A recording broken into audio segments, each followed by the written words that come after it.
Order 38 arrest and attachment before judgment. इस order में ये बताया गया है, सारा प्रोसीजर है कि कोर्ट कैसे जजमेंट पास होने से पहले, डिक्री आने से पहले,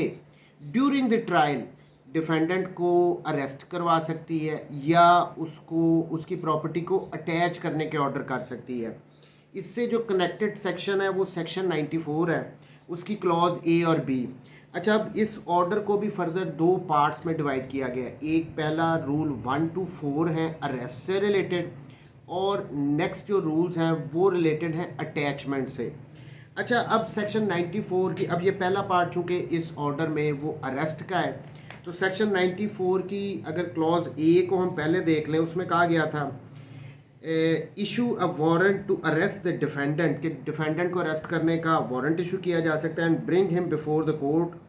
to show cause why he should not give security for his appearance, and if he fails to comply with any orders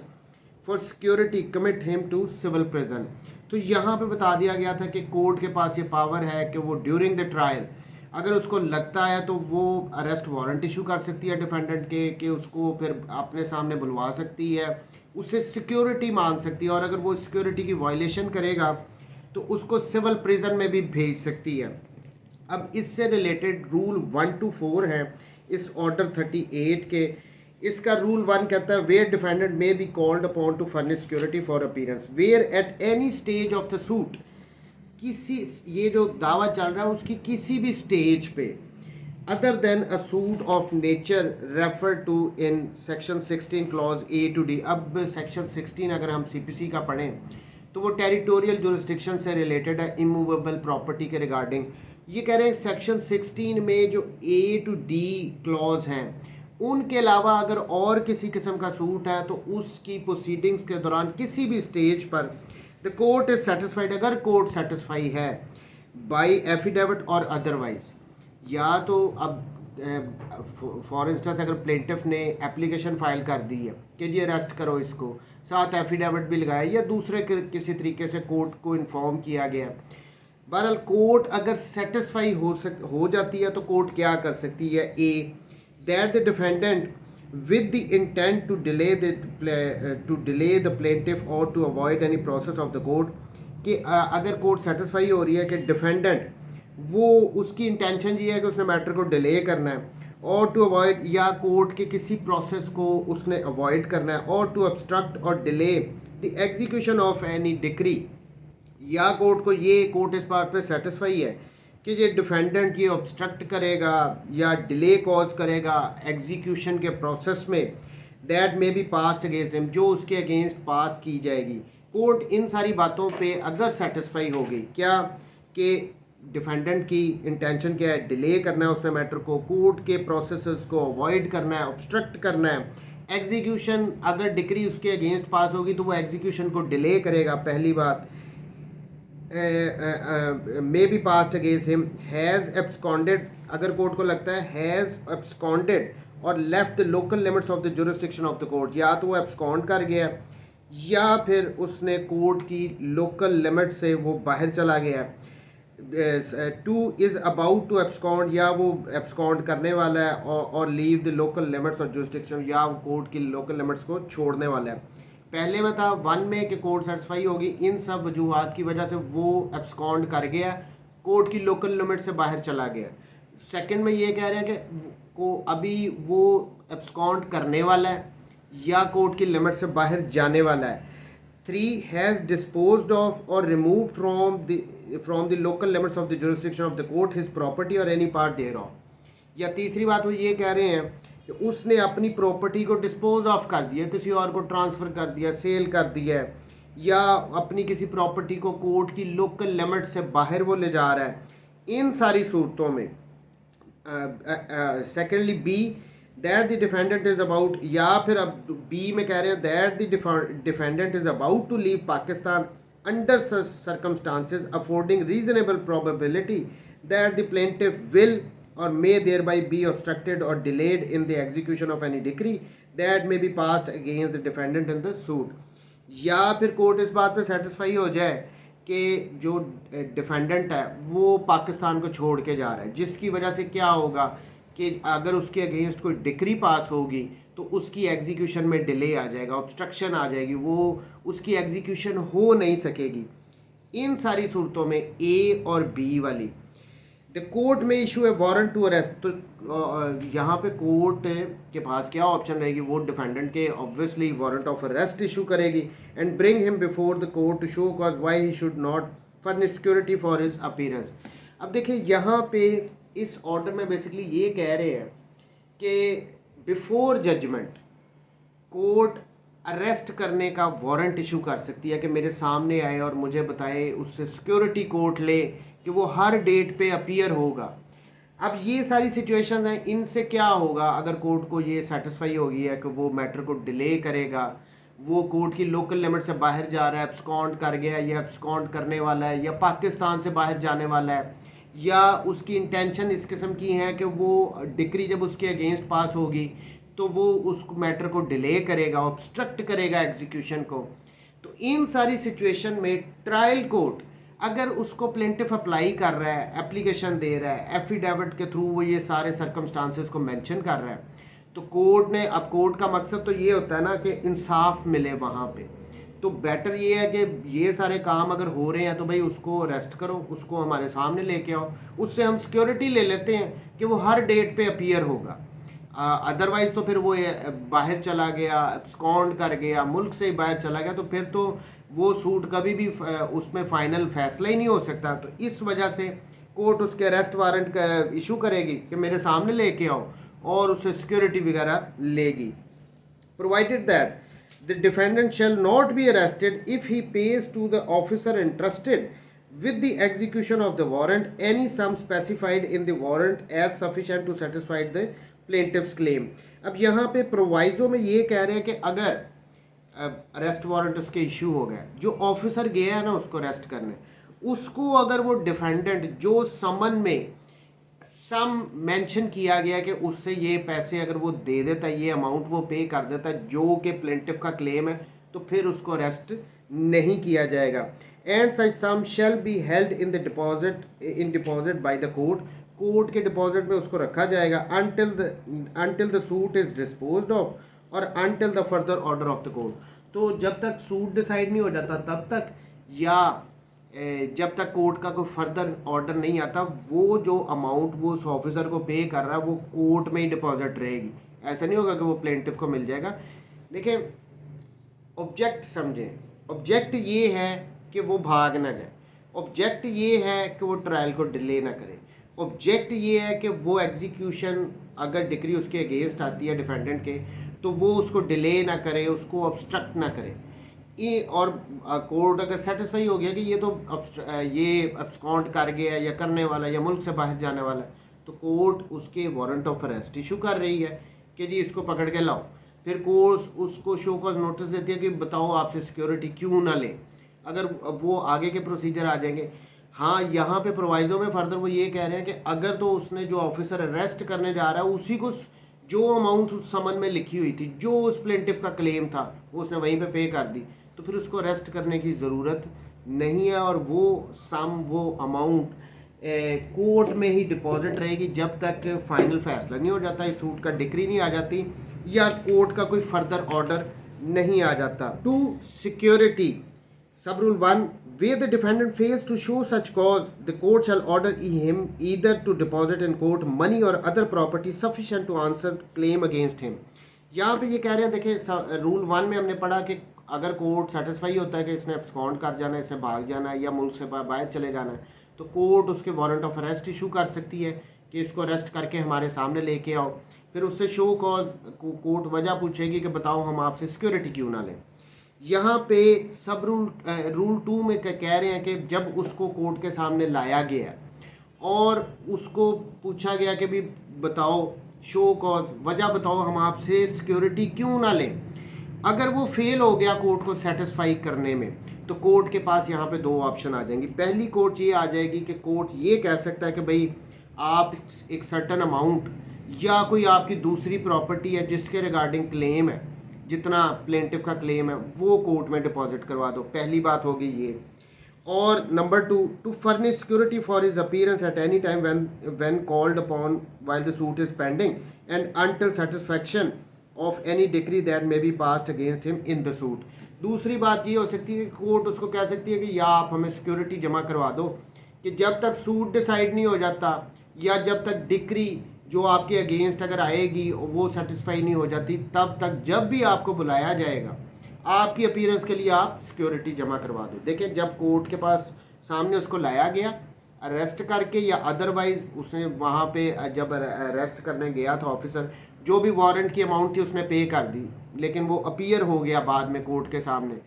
court ने कहा, कोर्ट के पास में दो, अगर वो कोर्ट को सेटिस्फाई नहीं कर सका कि मैं नहीं भागूंगा जी, मैं एब्सकॉन्ड नहीं करूंगा, मैं मुल्क नहीं छोड़ूंगा, कोर्ट सेटिस्फाई नहीं हुई,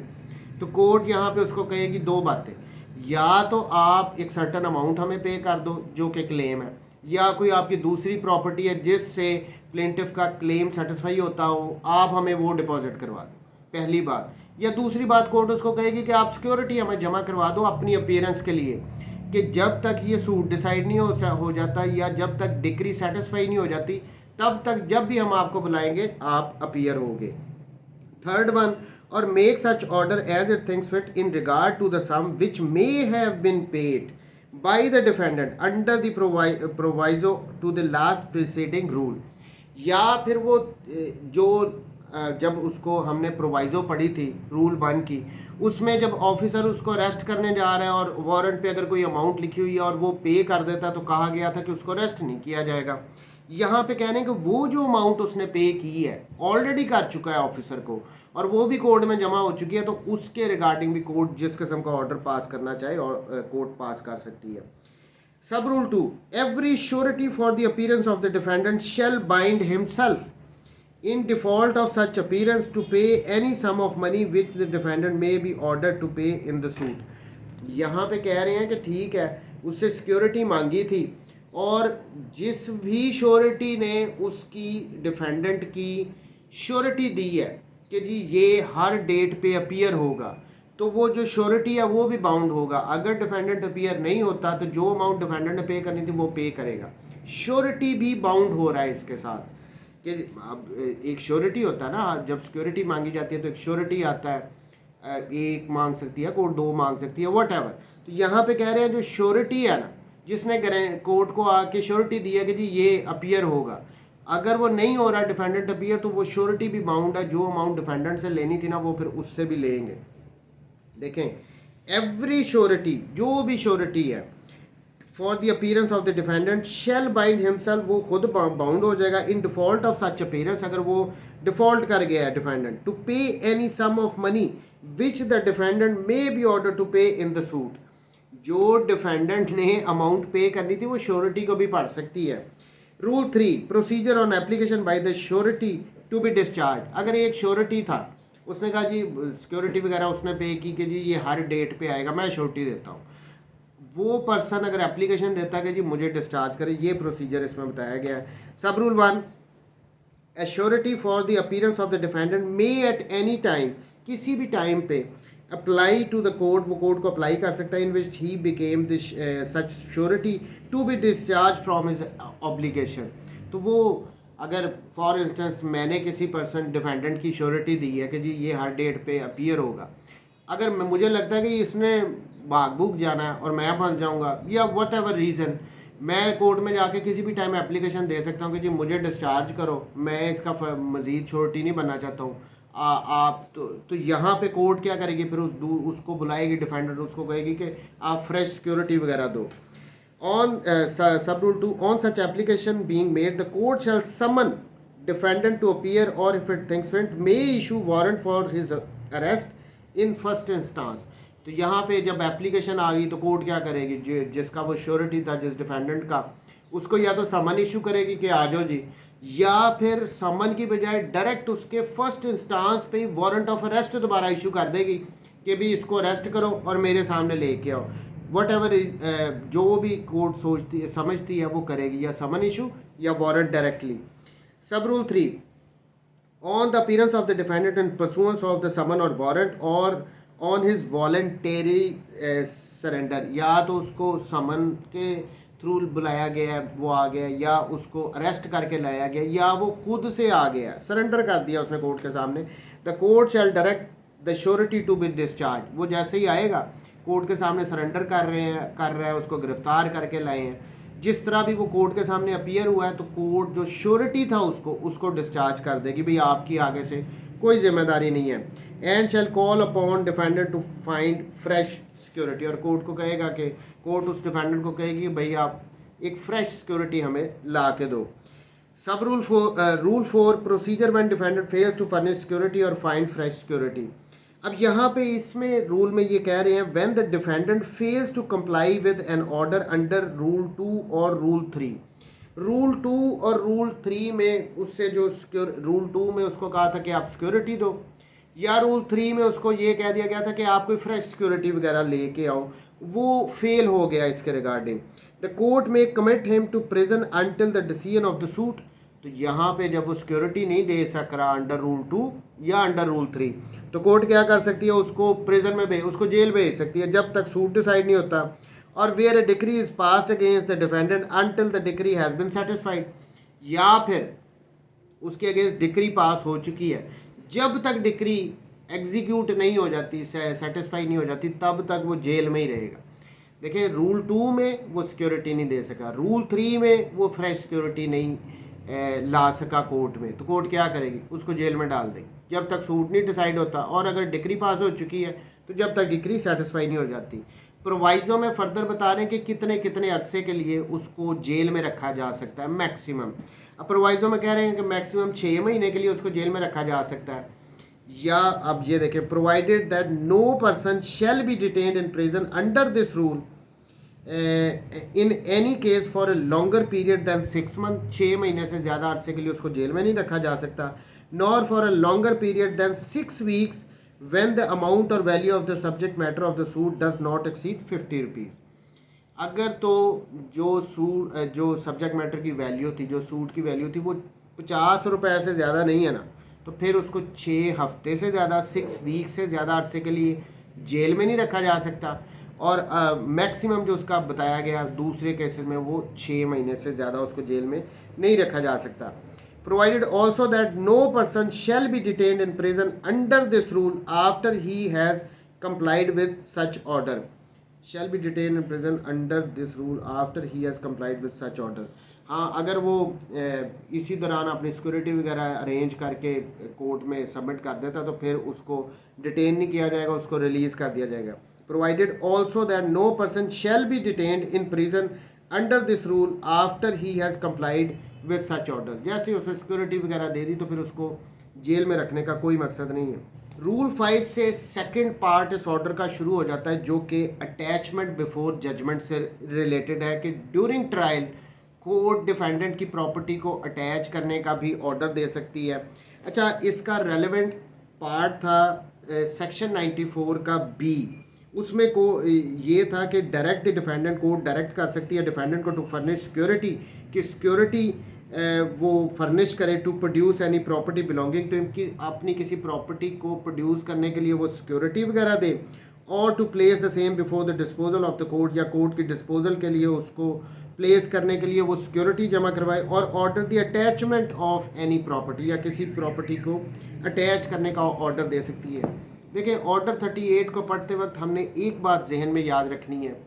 कि ये ऑर्डर ट्रायल के दौरान किसी भी स्टेज पे कोर्ट ये ऑर्डर दे सकती है कि अरेस्ट करके लेके आओ, या कि उसकी प्रॉपर्टी को अटैच किया जा सकता है। अब इसका रूल 5 का sub rule 1, where at any stage of the suit की किसी भी स्टेज पे the court is satisfied by affidavit और अदरवाइज, कोर्ट सेटिस्फाई हो रही है, चाहे एफिडेविट के थ्रू, एक एप्लीकेशन थी उसके साथ एफिडेविट था, उसमें सर्कमस्टांसेस ऐसे बताए गए जिसकी वजह से कोर्ट सेटिस्फाई हो रही है that the defendant with intent to obstruct और delay the execution of any decree that may be passed against him. जहाँ पे कोर्ट ये सेटिस्फाई हो जाएगी कि डिफेंडेंट उसके अगेंस्ट जो डिक्री पास होगी उसकी एग्जीक्यूशन को ऑब्स्ट्रक्ट करने के लिए या उसको डिले करने के लिए क्या कर रहा है, a is about to dispose of whole और any part of the property, कि वो प्रॉपर्टी को उस प्रॉपर्टी को इज़ अबाउट टू, वो उसको डिस्पोज ऑफ करने जा रहा है, उसको ट्रांसफ़र करने जा रहा है, उसको सेल करने जा रहा है किसी दूसरे पर्सन को, वट एवर, वो उस प्रॉपर्टी को किसी भी मोड से डिस्पोज ऑफ करने जा रहा है या उसके किसी पार्ट को, कोर्ट इस बात पे सेटिस्फाई हो जाए। और b secondly is about to remove the whole और any part of his property from the local limits of the jurisdiction of the court, या अपनी किसी भी प्रॉपर्टी को कोर्ट की जहाँ पे वो सूट पेंडिंग है उस कोर्ट की लोकल लिमिट से वो रिमूव करने की कोशिश कर रहा है या उसके किसी पार्ट को रिमूव करने की कोशिश कर रहा है। इस सूरत में कोर्ट क्या कर सकती है? Court may direct the defendant within a time to be fixed by it, court direct करेगी डिफेंडेंट को एक टाइम स्पेसिफिकली, उसके अंदर अब ये दो कामों के लिए कोर्ट उसको डायरेक्ट कर सकती है। Number one, either to furnish security, या तो सिक्योरिटी जमा करवाओ, in such sum as may be specified in the order to produce और place the at the disposal of the court when required the said property or value of the same and such portion thereof as may be sufficient to satisfy the decree। या तो court उसको कहेगी कि भाई आप security जमा करवा दो, कि आप उस प्रॉपर्टी को जब भी कोर्ट रिक्वायर करेगी आप कोर्ट के सामने प्रोड्यूस करोगे, प्लेस करोगे, कोर्ट की डिस्पोजल पे छोड़ोगे, या जो भी डिक्री आपके अगेंस्ट आएगी उसमें जो क्लेम होगा उसको सेटिस्फाई करने के लिए एक अमाउंट कोर्ट सेटल कर देगी कि भाई इन सारे कामों के लिए आप हमें सिक्योरिटी जमा करवाओ। एक तो ये डायरेक्शन आ सकती है। और टू अपीयर, या कोर्ट उसको डायरेक्ट कर सकती है कि अपीयर हो and show cause why he should not furnish security, और हमें बताओ कि हम आपसे सिक्योरिटी क्यों ना लें, हम तो सेटिस्फाई हैं कि आप अगर आपके अगेंस्ट कोई डिक्री पास होती है तो उसकी एग्जीक्यूशन को डिले करोगे या ऑब्स्ट्रक्ट करोगे, हम तो इस बात पे सेटिस्फाई हैं। आप हम हमारे सामने अपीयर हो और वजह बताओ कि हम आपसे सिक्योरिटी क्यों ना लें। तो ये दो किस्म के कोर्ट के पास ऑप्शंस आ जाएंगी, ये कोर्ट ऑर्डर कर सकती है। Sub rule 2, the plaintiff shall unless the court otherwise direct specify the property required to be attached and the estimated value thereof. तो कोर्ट यहाँ पे ये प्लेंटिफ जो है वो जो भी प्रॉपर्टी अटैच करनी है उसकी एस्टिमेटिव वैल्यू वगैरह वो स्पेसिफाई करेगी, वो कोर्ट को बताएगी, अनलेस कोर्ट अदरवाइज डायरेक्ट, अगर कोर्ट किसी और तरह डायरेक्ट कर दे तो अदरवाइज, वरना ये प्लेंटिफ की रिस्पॉन्सिबिलिटी है कि उसने जो प्रॉपर्टी है जिसको अटैच किया जाना है उसकी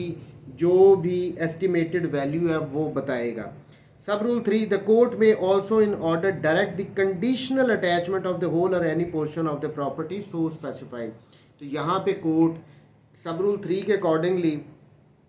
कंडीशनल अटैचमेंट भी कर सकती है, कोई कंडीशंस वगैरह लगा के पूरी प्रॉपर्टी को या उसके किसी पार्ट को अटैच भी कर सकती है। तो ये जब कोर्ट सेटिस्फाई हो जाए कि जी एग्जीक्यूशन में डिले करना है या ऑब्स्ट्रक्ट करना है, अगर डिक्री डिफेंडेंट के पास आ गई तो कोर्ट उससे सिक्योरिटी मांग सकती है या उसको डायरेक्ट कर सकते हैं कि आओ और आके हमें वजह बताओ कि हम सिक्योरिटी आपसे क्यों ना लें। फिर इसमें ये था कि कंडीशनली पूरी प्रॉपर्टी को या उसके किसी पार्ट को कोर्ट अटैच भी कर सकती है। Rule 6, attachment where cause not shown और security not furnished. Sub rule 1, where the defendant fails to show cause why he should not furnish security, जहाँ पे ये डिफेंडेंट कोर्ट को सेटिस्फाई नहीं कर पा रहा कि उससे सिक्योरिटी क्यों ना ली जाए, और fails to furnish security required, या कोर्ट ने जो उसको ऑर्डर किया था कि आप सिक्योरिटी जमा करवाओ वो फेल हो गया, उसने वो जमा नहीं करवाई। दोनों सूरतों में या तो उसको ऑर्डर किया गया था कि आप सिक्योरिटी जमा करवाओ, उसने नहीं करवाई, या फिर उसको कहा गया था कि वजह बताओ हम आपसे सिक्योरिटी क्यों ना लें, वो कोर्ट को सेटिस्फाई नहीं कर सका। दोनों सूरतों में with in the time fixed by court, जो भी तक कोर्ट ने टाइम किया था उसके दौरान, द कोर्ट में ऑर्डर द प्रॉपर्टी स्पेसिफाइड और such portion thereof as appear sufficient to satisfy any decree which may be passed in the suit be attached. तो इन दोनों सूरतों में कोर्ट यहाँ पे क्या करेगी, उसकी जो प्रॉपर्टी है पूरी को या उसके कोई पार्ट को जिससे कोर्ट को लगता है कि अगर इसके अगेंस्ट डिक्री पास होगी तो वो सेटिस्फाई करने वो उस डिक्री को सेटिस्फाई करने के लिए सफिशिएंट होगा, कोर्ट कह देगी कि इसको आप अटैच कर लो। सब rule 2, way the defendant show cause और फर्निशेस सिक्योरिटी रिक्वायर्ड सिक्योरिटी। दूसरी सिचुएशन ये आती है कि या तो अगर तो उस डिफेंडेंट ने अपीयर हो के कोर्ट को सेटिस्फाई कर दिया कि जी मैं कोई एग्जीक्यूशन में डिले वगैरह नहीं करूँगा, या फिर जो उसको सिक्योरिटी कही गई थी वो उसने पे कर दी है, and the property where the defendant shows such cause or furnishes required security and the property specified or any portion of it has been attached, the court shall order the attachment to be withdrawn or make such other order at it things fit. Definitely अगर उसने court को satisfy कर दिया कि जी मैं कोई delay नहीं cause करूँगा एग्जीक्यूशन में अगर मेरे अगेंस्ट डिक्री पास हो गई, या दूसरी बात ये थी जो उससे सिक्योरिटी मांगी गई थी उसने वो कोर्ट में पे कर दिया तो बात ख़त्म। फिर जो उसकी प्रॉपर्टी अगर जो कोई अटैच की गई थी तो कोर्ट उसको रिलीज़ कर देगी, या दो जो भी कोई कोर्ट ने दूसरा कोई ऑर्डर पास कोर्ट समझती होगी वो पास कर देगी। 7 मोड ऑफ मेकिंग अटैचमेंट। अब ये अटैचमेंट होनी कैसे है?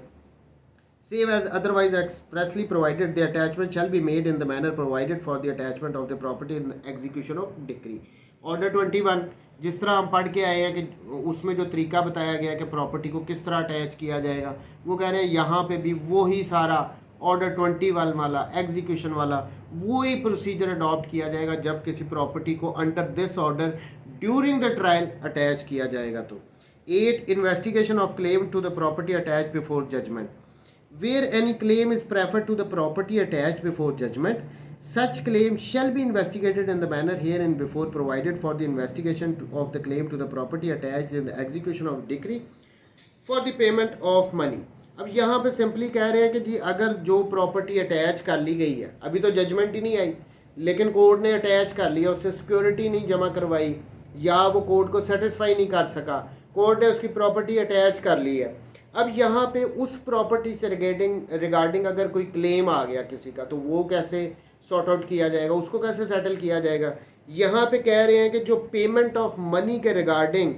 एग्जीक्यूशन ऑफ डिक्री में जो प्रोसीजर अडॉप्ट किया जाता है इन्वेस्टिगेशन वगैरह करने का उस क्लेम से रिगार्डिंग, उसी को अडॉप्ट करके उस क्लेम को इन्वेस्टिगेट करके और उसको सेटल किया जाएगा उस क्लेम को।